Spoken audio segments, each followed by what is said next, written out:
Next വരുന്നത് pedagogic അനാലിസിസിൻ്റെ സ്കോപ്പും ഒബ്ജക്റ്റീവ്സും ആണ്. Similar ആയിട്ടുള്ള പോയിൻറ്റ്സ് തന്നെയാണ് അവിടെ വരുന്നത്.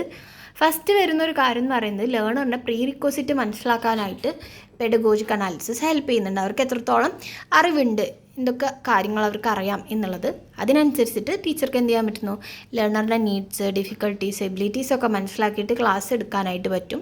അതേപോലെ ടീച്ചറിൻ്റെ പോയിൻ്റ് ഓഫ് വ്യൂവിൽ ടീച്ചർക്ക് ക്ലാസ്സിനെ മൊത്തം കരിക്കുലത്തിന് ബ്രേക്കിംഗ് അപ്പ് ചെയ്യാനായിട്ട് പറ്റുന്നു, ലേണിംഗ് ഒബ്ജക്റ്റീവ്സ് സെറ്റ് ചെയ്യാനായിട്ട് പറ്റുന്നു. പിന്നെ അതേപോലെ ഓരോരോ സ്റ്റേജിനനുസരിച്ച്, ഇപ്പോൾ ഇൻട്രൊഡക്ടറി സ്റ്റേജ് ആണെങ്കിൽ, ഡെവലപ്മെൻറ്റൽ സ്റ്റേജ് ആണെങ്കിൽ, അങ്ങനെ ഓരോ സ്റ്റേജിനനുസരിച്ചിട്ട് അതേപോലെ തന്നെ ഓരോ കണ്ടൻറ്റ് ബേസ്ഡ് ആയിട്ട് ലേണിംഗ് ഒബ്ജക്റ്റീവ്സ് സെറ്റ് ചെയ്യാനായിട്ട് പറ്റുന്നു.